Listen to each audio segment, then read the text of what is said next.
My mother abandoned me, took all my savings, then suddenly called asking me to pay $2,000 for her husband's stepdaughter's dorm room. My phone suddenly buzzed when I was in bed, minding my own business. It was my mother. I hadn't heard from her in months. So what did she have to say? She didn't say, "Hey, how are you doing?" Instead, she got right to the point. She needed $2,000 for my stepsister's dorm fees. Yes, you read it correctly. She didn't even check in, just made an abrupt demand for money. Backstory: why this is a big deal. Before you pass judgment, please allow me to explain why this is such a significant event. This isn't a typical family request. When I was 16, my mother married Mark, her new husband, and it was brutally obvious that he had no interest in me. Mark had 2 children of his own. Noah, 14, Lily, now 17. They were treated like gold from the time they entered the picture. Almost immediately, my mother began acting as if I did not exist. I understand that mixing families can be difficult, but she didn't even attempt to make it work.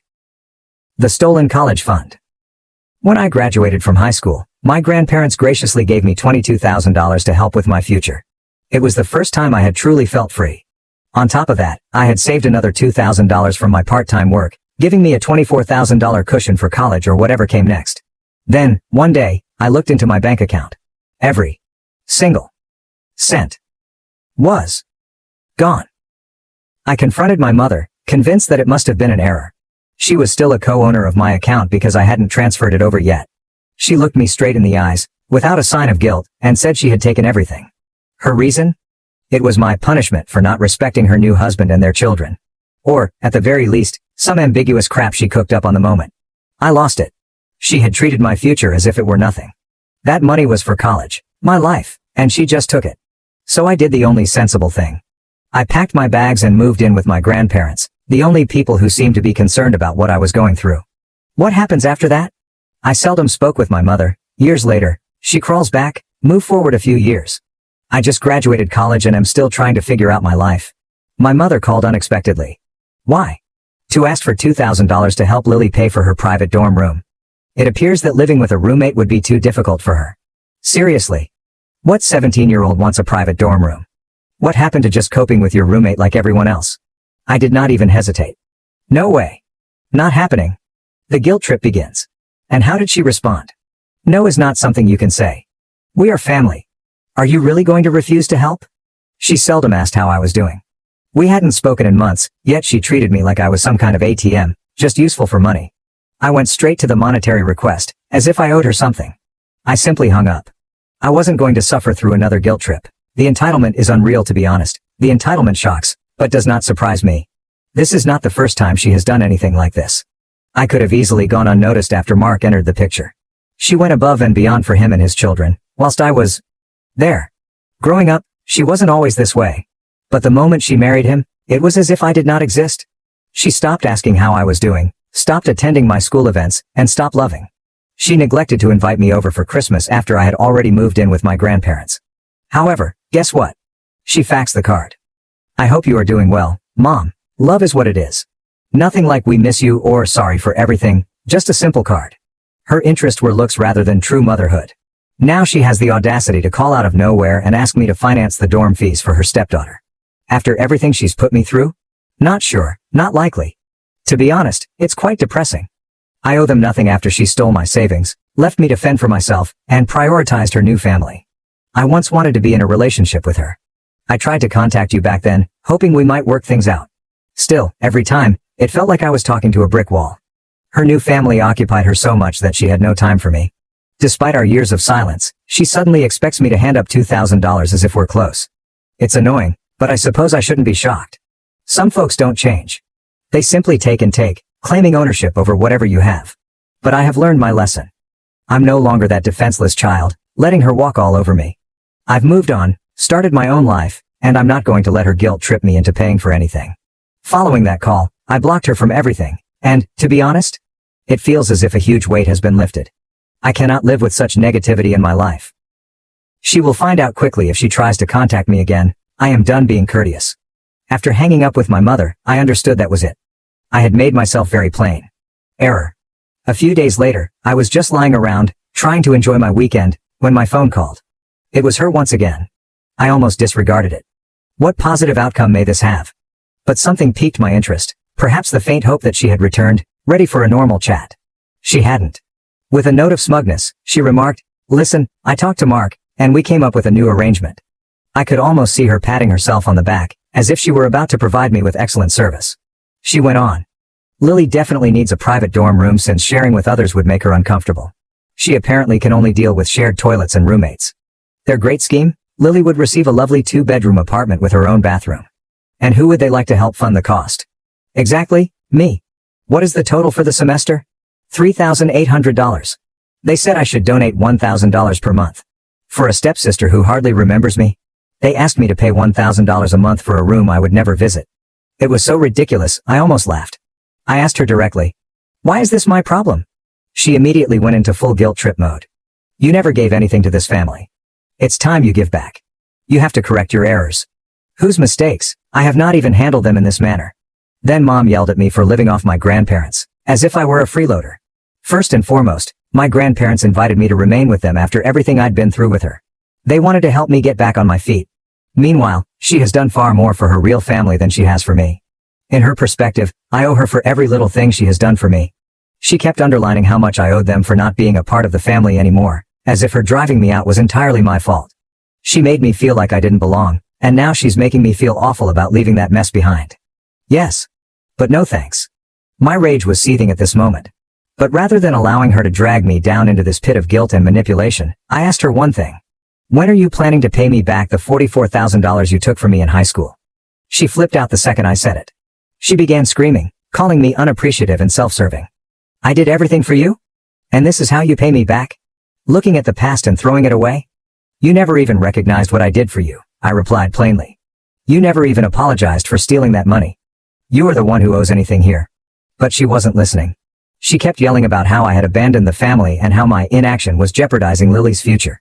Apparently, enrolling her at a public college with normal dorms would ruin her entire life. Sure. She will be completely fine. The truth is that she wasn't asking for aid. She demanded it. There was no "please" or "could you help us out?" It was simply an expectation that I would comply, as if it were my obligation to clean up after their actions. And let's not even get started on Lily acting as if she's too good for the standard college experience. I made it through college while sharing a tiny room with a stranger. I'd had enough. "I'm not giving you a single penny, you can figure it out without me." Then I hung up. Once again, it felt like déjà vu. Not because of the money, but because of the overwhelming entitlement. A complete disregard for me, my life, and the limits I had established. My hands were shaking. I knew it was not over. Even as I hung up, I could see she wasn't going to let this go. My mother has always been the sort to persist until she gets her way. Later that evening, she confirmed me correct. She sent me a long guilt-ridden text, practically an essay, about how I was tearing the family apart, and how now that I'm generating money, I need to step up. As if I were some kind of prodigal child returning, expected to pay my dues. She kept insisting that I pay for my sins, and start contributing to the family? Honestly? That was ridiculous. But I didn't fall for it. Her capacity to manipulate reality and make me appear like the villain was nearly astounding. Years of dealing with her manipulative behavior had prepared me for this. I wasn't about to let her shame me into paying for something that had nothing to do with me. So I blocked her. Everything, telephone, social media, and email. She attempted to contact me in every manner possible. I just couldn't handle it anymore. I didn't want to wake up every day knowing when the next guilt trip was coming. Blocking her seemed like the only way to have some peace. It wasn't simple, however. I would like to say that blocking her felt like a clean break, as if I didn't care. But a part of me does. Part of me still wishes things had gone differently. That Mom would one day truly consider me as a child rather than a walking financial account. I doubt it. I realize that's unlikely. She made her choice. I made mine. I still can't believe how brave she is. After everything she has put me through, she expects me to pay for her stepdaughter's expensive dorm room. After practically removing me from her life to focus on her real family. I will not allow her to bring me back into the circumstance. Right now, I'm living my own life and looking forward, not backward. I'm over the drama, the guilt trips, and acting as their financial safety net when money is tight. That is their problem. It is their responsibility if they cannot afford to pay their own costs. That is where I stand. I don't know if she will try to contact me again. But if she does, she'll immediately realize that I'm no longer playing along. I have more important things to think about than paying for someone else's pampered child to live in a fancy dorm. After blocking my mother, I thought that was it. My decision made obvious, and the continual strain from her calls and texts had vanished. Naturally, nothing is ever that simple for her. A few days later, just as I was feeling ready to move on, my phone lit up with a message from my Aunt Karen. Karen is the only member of Mom's family who has consistently been rational. So, I believed she was only checking in. Nope. Her message reads, "Hey, your mother has been calling me nonstop. She says you blocked her, and she's really upset. She wants to talk to you. I think you should hear her out." I about rolled my eyeballs out of my head. Hear her out? In actuality, my mother merely wanted money. But Karen has always been the sort to preserve the peace, so I wasn't surprised when she tried to mediate. What surprised me was how my mother had dragged her into this mess. I responded, "She's not offended, Karen. She's furious because I refused to give Lily money for her dorm." Karen tried to reason with me. "Maybe you should talk to her and set some boundaries." I told her unequivocally, "The boundary is already set." I could tell she was uncomfortable being caught in the middle, so I tried not to vent my aggravation on her. "I'm not paying for anything. And I'm done with the guilt trips." She exhaled. "Just consider it, okay?" I assured her that I would think about it, but, honestly, there was nothing else to ponder. I was not about to give my mother the satisfaction of believing she could embarrass me into doing anything. I wasn't going to succumb. A few days later, I was walking home from work when I noticed her. My mother. Standing outside my apartment building, like a stalker. I had no idea how she discovered where I lived. Perhaps she hunted me down in another manner. Perhaps she received the address from Karen. Either way, she was present. She appeared irritated. As if she'd come to start a brawl. I paused in my tracks. What do you say when your mother shows up unexpectedly after you blocked her? I did not have time to sort it out. "We need to talk," she began, approaching me before I could pull out my keys. I exhaled. I was already fatigued by this confrontation before it began. I nearly laughed in her face. "Fine," I said. "But if this is about money, you're not getting a dime." She crossed her arms, obviously irritated by my tone. "I didn't raise you to be so disrespectful." Respect? From the lady who took my money, put her new family ahead of me, and only called when she needed something? Is that what she's talking about? I informed her calmly. "I owe you nothing, and I definitely don't owe Lily a private dorm room." Her expression contorted with rage, as if she couldn't believe I was standing up to her. "Lily deserves this," she snapped. That is when I lost my temper. "You think I should help? Because I'm doing well now? Are you serious?" I was snickering. "You took my college savings when I needed it. You didn't care about my future then. And now I'm supposed to care about hers?" She tried to cut me off, but I continued. "You hardly even invite me to family gatherings these days. You replaced me. And now you think I'm going to swoop in and save the day when things get tough? Absolutely not. Remember this? I am not a member of your new family." She just stood there silently. For a while, I believed I had finally reached her. That she would realize how ludicrous it all was. But no. Instead of responding, she said, "You've always been selfish. I tried to offer you a better life, and all you've done is throw it back in my face." Selfish. After everything she had done, she had the arrogance to label me selfish. I was not going to let her alter history. I was not going to let her paint herself as a victim. "You gave me nothing," I stated forcefully. "You borrowed from me. You took my time, my money, my peace. You chose them over me. And now you're living with the consequences. Deal with it."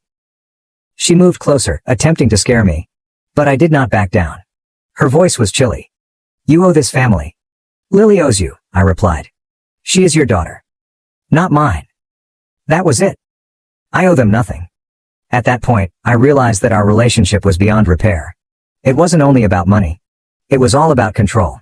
The idea that I had constructed a life apart from her, that I was no longer under her control, and that I no longer required her approval upset her. She was searching for anything to get me back in. When I turned to leave, she grabbed my arm. Before she could say anything else, I ripped my arm free, looked her in the eye and whispered, "Goodbye." Then I stepped into my building, leaving her standing out in the cold. She should not expect to be welcomed back. As soon as I went inside, a surge of emotions hit me, relief, resentment, and grief. It felt like I'd finally let go of something that had been weighing on me for years. Nonetheless, my mother remained with me. The woman who raised me, even if she didn't do it perfectly. Despite knowing I had done the right thing, I felt guilty. Not because I had walked away, but because I hadn't acted sooner. The truth was that I had not left my family. They'd left me behind. Later that evening, Karen texted me. What happened? I gave her the shortened version. She responded, stating she hoped we might work things out someday, even though she understood, and disagreed with Mom's actions. I didn't have the heart to tell her the truth. I was done. That some huge reconciliation down the line was not going to occur. Instead, I simply said, "Thanks." And that was all. For the first time, I acknowledged that there was nothing left to fix. For the first time in my life, I had fully prioritized myself. It was not easy. But that was the correct decision. I believed it had finally ended. That my fight with my mother outside of my flat had resolved things. That I had made it obvious. I had no intention of giving in, and I would not pay for anything. At the time, I assumed we had just had our final major blowout. Wrong. Things are never easy when you have a mother like mine. Approximately a week later, I received a call from an unknown number. Normally, I ignore them. But for some reason, I chose to respond this time. When I heard the voice on the other end, I recognized it as Mark, my stepfather. I hadn't heard from him in years, so I assumed he was trying to settle things. He was equally enraged as my mother. He did not waste time greeting people or making small talk. Instead, he launched right into accusations. So, I heard you've been disrespecting your mother. I felt my jaw tightening. My instinct was to hang up, but curiosity got the best of me. I wanted to see how far they would go with this. I kept my voice even and said, I'm not disrespecting her, I'm simply not giving her money. He gave a sarcastic laugh. I could almost hear him roll his eyes. You think this is about money? This is about family? Here we go again. You abandoned your family. And now you're neglecting Lily when she needs you. I could feel my patience slipping, but I kept my voice calm. Look, I didn't abandon anyone. You pushed me out years ago, and Lily is not my responsibility. There was a pause. For a brief moment I hoped he'd finally understand. Of course, he didn't. You're selfish, he said, his voice full of hate. We've done everything for you, and how do you repay us? By turning your back on Lily and your mother? I almost laughed aloud. Everything? When their lovely little family was complete, they rejected me. They stole from me, neglected me, and treated me as an afterthought. I'd had enough. You did nothing for me, I responded, my voice crisp and firm. You took from me. Once you had your new family, you both acted like I didn't exist. My mother stole my money, and now, suddenly, I'm the one who's supposed to make things right. Before I could finish, he cut me off. You're not a kid anymore. It's time to stop acting like one. Family is about sacrifice. You owe this family. That word, owe, set me off. I owe them nothing. With my patience fraying, I shot out, no, Mark. I don't owe you a damn thing. I could hear his fury increasing, but I didn't mind. They owed something. They treated me as if I were disposable for years. I was done playing nice. I was no longer that youngster who could be walked over. I was not going to sit there and let him or my mother guilt trip me into accepting responsibility for their problems. This isn't over, he added, his voice low and almost threatening, as if he hoped to terrify me into changing my decision. I did not even bother responding. We're family, he added. And we'll always be family, whether you like it or not. I hung up. And as soon as I did, I felt a sense of relief flood over me. It felt as if I'd finally closed the door on something toxic. I had drawn a line. There was no going back now. However, that was not the end of it. A few days later, I received an SMS. From Lily. She was now getting involved too. Though her message was less harsh than Mark's or my mother's, there was still a lot of guilt tripping. She wrote, Hey, I know things have been tight, but I really need help with this dorm situation. I looked at the message and shook my head. Not sure why you're acting so tough about it. It's just money, and it's not like you can't afford it. It's only money. The entitlement was ridiculous. She believed I owed her something, as if I were some wealthy uncle who could afford to grant her every dream. For a time, I pondered responding. But, honestly, what was the point? They had never listened before. She was not going to listen now. They were all in their own little world, and I was the villain simply because I did not satisfy their standards. So I removed the message. I also blocked her. They were never going to view things my way. No matter what I did, they saw family as a one-way street. They took. They never gave. And when I refused to give, I suddenly became the terrible person. However, they were no longer my family. Not truly. Family should be based on mutual respect, love, and support. They had none of that for me. To them, I was just a tool, someone to manipulate with guilt until I gave them what they desired. And yes, it hurt. But I was not going to let the pain control me anymore. Once I would have done anything to get their acceptance. I just wanted to feel like I belonged. But the time has passed. I was no longer a desperate child. I'd created my own life. I did not need their approval. I did not need their approval. Over the next few days, I found myself thinking about what family really meant. It's easy to get caught up in the concept that family means everything. The blood is thicker than water. However, sometimes the people who share your DNA are the ones who harm you the most. And when that happens, you have to make a decision. Do you continue to let them damage you simply because they are family, or will you walk away? Even if it means severing ties with those who should love you unconditionally. I decided to walk away. And yeah, it was difficult. But that was the correct decision. I refused to allow them to pull me down any longer. That night, as I laid in bed, I experienced something I had not felt in a long time. Peace. For once, I wasn't awaiting the next phone call. The upcoming guilt trip. The next request for money. For the first time in years, I felt liberated. And to be honest, it felt fantastic. A few weeks passed without any further problems. I was working, going out with friends, and just living my life. For the first time in a long time, everything seemed normal. Then one day, after work, I discovered a note in my mailbox. There's no return address. Just my name on the front. At first, I considered tossing it. But something about it felt odd. So I opened it. And guess who it came from? My mother. But this wasn't a card. This is not an apology. Not even an ordinary letter. This was a legal notice. She actually attempted to take me to court. Over what, you ask? Familial responsibilities. Apparently, Mom had concluded that I was financially liable for Lily's college fees. Because we are a family. And she was attempting to present it as some type of legal responsibility. As if I was obligated by law to pay for Lily's dorm. I stood there and read it. And then, I laughed out loud as I stood in my living room, holding this absurd letter. It seemed like a joke. It was so outrageous, so absurd. But this was not a joke. She had indeed consulted a lawyer. She had them prepare a full document, claiming that I owed her money. The letter was full of legal language about how family must assist family and how I was morally required to step in, given my so-called success. Success? I was 23, fresh out of college, still sorting out my life, and barely able to pay my rent. She talked about me as if I was sitting on stacks of money. As if I had limitless resources and was being terrible by refusing to share them. But even if I were wealthy, if I had all the money in the world, that doesn't mean I owed them anything. Especially not after how they treated me. I immediately phoned my grandparents. They were as startled as I was. Grandfather was upset. Don't you worry about anything, he said. They contacted a lawyer buddy, who informed me there was no legal basis for what my mother was attempting. We'll take care of this. Courts don't enforce family guilt trips. After a few legal processes, the issue was settled. When my mother realized she had no case, she simply dropped the whole affair. Since then, I have not heard from her. Not from Mark. Not from Lily. And honestly, it seems like a weight has been lifted from my shoulders. For years, I allowed them to control my life via guilt and manipulation. But now, for the first time, I'm completely free. Looking back, I am glad I stood my ground. Yes, it was hard. It was difficult for me to leave my own family. But that was the correct thing to do. Family is meant to be about love and support. Not about utilizing each other whenever it is convenient. I'm not sure what the future holds. But one thing is certain, I will never allow them back into my life. Not after all they've done. Do I wish that things had turned out differently? Of course. But, at the end of the day, you must maintain your peace. And sometimes that entails walking away, even from those who are meant to love you most. And that's fine. On my own terms, I'm moving forward. Thanks for watching this video. Please like and subscribe our YouTube channel for more of these kinds of videos.